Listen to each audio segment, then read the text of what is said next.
Everyone मनोरंजन पुणी थे स्वागत करी आम यूट्यूब चैनल स्टडी रूम को। सो पिला माने आमे आज पढ़ा तुम नवम श्रेणी जो हिंदी बही रही हिंदी बही जो फर्स्ट चैप्टर रो 5 नंबर पद्यटी हूँ तुम कुंडलिया। ठीक अच्छे 5 नंबर पोएमटा रही आम या पूर्व कबीर दास तुलसीदास रहीम सूरदास से जो छोट छोट पद्य गुड़ाक था आम पढ़ी। तो ये जो कुंडलिया पद्यटी रही आपको लिखिं किए ना गिरिधर कविराय लिखिं। प्रथमे विषय आम कवि परिचय जाना तापर जाकर जो पोएमटा रही छोटिया पोएमटे ताको आम डिस्कस करवा संपूर्ण ओडिया रे बिल्कुल लाइन बाय लाइन तुमको बुझेबी। सो लास्ट जाए वीडियो रे रुह आउ वीडियो देखि सारा पर वीडियो जब पसंद आसो लाइक करनब चैनल जब नुआ अच्छे ताले सब्सक्राइब करनब आई भाई आगू कंटेंट पाइबा बेल नोटिफिकेशन को निहाती ऑन करदब। ओके बिले तो कुंडलिया आम बर्तमान पढ़ा गिरिधर कविराय लिखित। तो प्रथम आम विषय टे जाना कवि परिचय देख कौन रही कवि परिचय। गिरिधर कविराय के जीवन के बारे में प्रामाणिक जानकारी नहीं मिलती।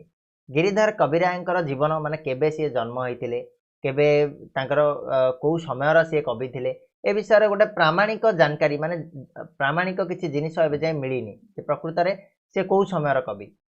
किंतु शिव सिंह सेंगर ने इनका जन्म काल 1713 ही बताया है। ठीक अच्छे माने 1713 मसीह जन्म होती बोली किए यहाँ कहते ना शिव सिंह सेंगर यार किसी प्रमाण नहीं किंतु सी कहवा अनुसार 1713 मसीहा बोली आम धरिकी चलवा।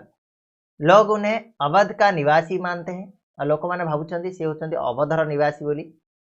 कविराय नाम से ऐसा लगता है कि वे जाति के भाट थे। तंकर जो नाम रही कविराय से कविरा नाम जना पड़ती से जातिर गोटे भाट थे। ठीक अच्छे भाट बोली गोटे जाति अच्छी मुझे जानी कि जाति किंतु जाति से भाट थे बोली कविराय नाम जना पड़ी। ठीक अच्छे जो भी हो गिरिधर कविराय रीतिकाल के प्रसिद्ध नीति काव्यकार के रूप से परिचित है। और कविराय कौ कवि रूप में परिचित थे ना रीतिकाल प्रसिद्ध नीति काव्यकार भाव में सी परिचित थे गिरिधर कविराय जी। ठीक है उनकी कुंडलिया विख्यात है और उत्तर भारत की जनता में खूब प्रचलित है। ठीक अच्छे जो कुंडलिया गुड़ाक छंद गुड़ाक से गुड़ाक बहुत विख्यात अच्छी कौटी ना उत्तर भारत में एवं मध्य प्रचलित अच्छी बहुत विख्यात उत्तर भारत में कुंडलिया गुड़ाक कविराय। इनकी दैनिक जीवन के लिए अंततः उपयोगी बातें कही गई है।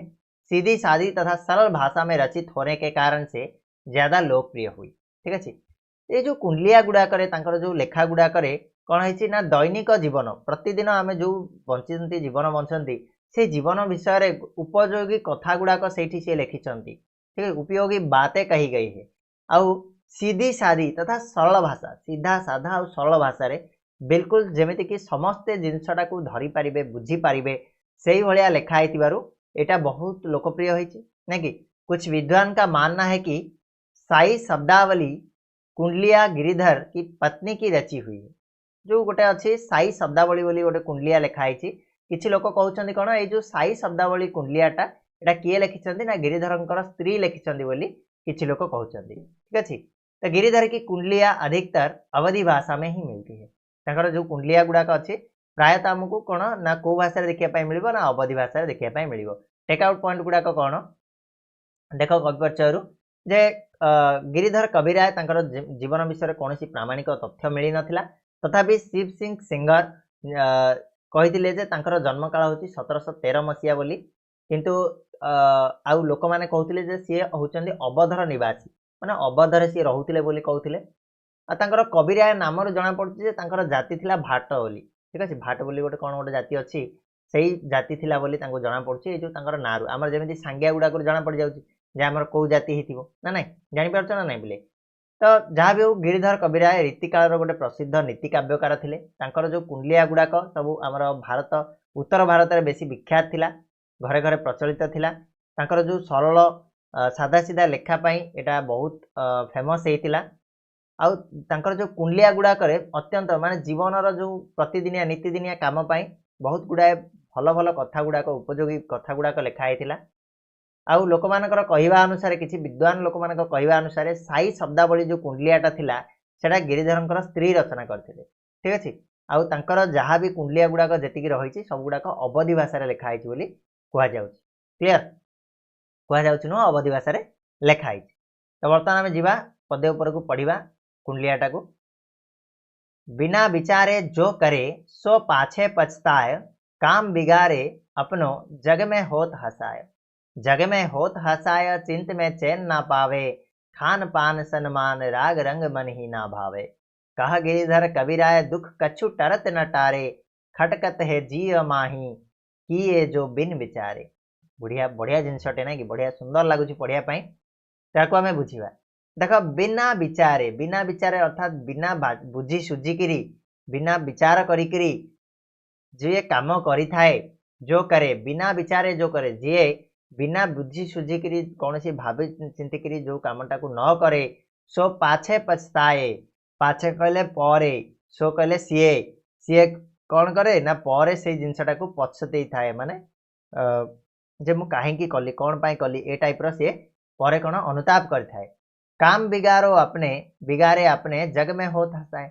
आउ एमिति कला परे जदि न भावी चिंतिकी किसी काम करे ताहले ता काम मध्य बिगड़ी जाए। जो कामटा करिया पई जाउथि से काम भल से हुएनी आउ जग में होता है। ता सहित लोक मानकर हसीर पात्र मध्य से हेजिवो। ठीक अछि, लोक माने ए देखरे केमिति कामटा कला एमिति किंदी कला रे ए टाइप रो कहिके से माने कोन करिवे ना हसीबा को लागिवे। बुझिला ना, फास्ट डा बुझिला। आगो आमे आउरी बुझिबा बढ़िया भाबे तमरो गद्य पाठ रे देइची ताको आमे बुझिबा। एबे खाली टिके टिके हिंट नै जाओ। जग में होत हसाय सबुटे तो हसीबे पूरा संसार रे ताकू देखिला मात्र हसीबे। चिंत में चैन ना पावे, चिंत कहले होची मन, मन रे तार केबे हेले चैन चैन कहले शांति रहिबनी। ठीक अछि, चिंत में चैन ना पावे तार मन रे केबे हेले शांति रहिबनी। खान पान सम्मान राग रंग मन ही ना भावे। खाइबा पीबा सम्मान, ठीक अछि, राग कहले कौन संगीत, रंग कहले विभिन्न प्रकार जो मनमोहक जिनिस गुड़ाक केबे हेले ता मन को आउ पाइबनी बा किछि तो भल लागिबनी। आउ खाइबा पीबा हो सम्मान किए देला हो गीत शुणिले हो कि कौन सी जगह को चित्त विनोदन जगह गले कौन सी थिरे आउ मन लागिबो नाही। माने गोटिए भूल बिना विचारिकी जदि आमे काम कले ताले एई सब जिनिस गुड़ाक हमको भोगिया पई पड़िबो।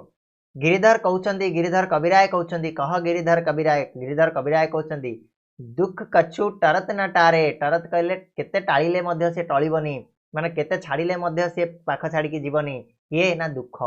ठीक अछि, दुख कछु टरत न टारे, दुख केबे हेले ताकू छाड़िकी जीवनी, केते टाळिले मध्य केते ताकू दूरेइले मध्य से दूर को जीव नाही। टारे कहले टाळिबा, टरत कहले दूरेइबा। ठीक अछि, खटकत है जिया मोहे कियो जो बिन विचारे। ठीक अछि, माने खटकत है, खटकत कहले होची जोड़ा कि सब बेले गोटे मन रे टेंशन रहे जे मन मन भितरे जिया कहले हृदय, हृदय सब बेले कौन हबो ना व्यथित हबो जे किया जो बिन विचारे, जे मु काहेकि एमिति कली कौन पाई न भाबी चिंतिकी कामटा कली बोली सब बेले मन भितरे हृदय भितरे दुख भरपूर हेकी रहिबो। ठीक अछि ना पिले बुझिगल जिनसटा को आउ टिके क्लियरली बुझिबा कोडी एई जगह हम जाई। ठीक अछि, देखो कवि का यह कहना है कि हर व्यक्ति के सोच विचार करके काम करना चाहिए। कवि को कहवा अनुसार प्रत्येक मनीष निहाती भावे जो जिनस भी कला जो काम भी कला किसी भावी चिंतिकी करवा उचित। ठीक अच्छे, एमती ना जे आम इच्छा है आम करदे तो भावी चिंतिकी करवा उचित। जो बिना सोच विचार के काम में लग जाता है उसे बाद में पछताना पड़ता है। और जी कौन सी न भावी चिंतिकी जेकोसी काम हाँ चल करदे, हाँ यहाँ तो करदे आटा तो करदे सेटा जे भी करे सी पछे कौन होता है ना पछेया पड़ता है जे कहीं मुझे कली क्योंकि कारण कौन ना क्योंकि उसका काम बिगड़ जाता है। जो कामटा करने जाऊँ से कामटा हेनी जेहेतु तुम भावी चिंतिकी करन। संसार में वह हसी का पात्र बनता है।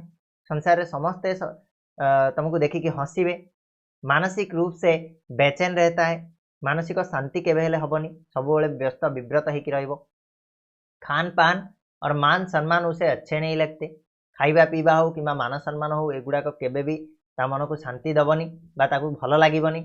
मनोविनोद के सारे साधन फीके लगते हैं।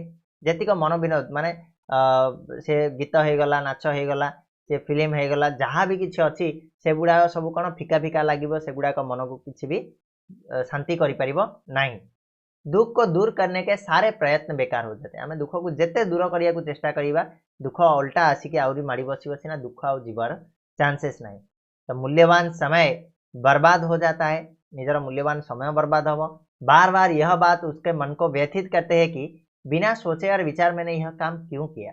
अब बारंबार मन भितर से जिनसा ही चलो जे मुझे कौन पाई न भावी न चिंतिकी कामटा करदेली, थे तो भावी थे, थे तो चिंता करी ना कि अतएव जीवन में कवि को कहवा अनुसार एक अर्थ होची जे जीवन रे कोई भी काम करने से पहले हमें भली भांति सोच विचार कर लेना चाहिए ताकि बाद में पछताना ना पड़े। तेणु जीवन रे आमे जहाँ भी किसी करूँ ना कहीं आमको टिके भाविबा दरकार, टिके चिंता करिबा दरकार जे जिनसटा केते दूर ठीक हबो, केते दूर मोर कामटा ठीक हबो, आउ केते दूर मते सफलता मिली पारिबो से विषय रे चिंता करिकरी भाबी चिंती करी कामटा करिबा उचित।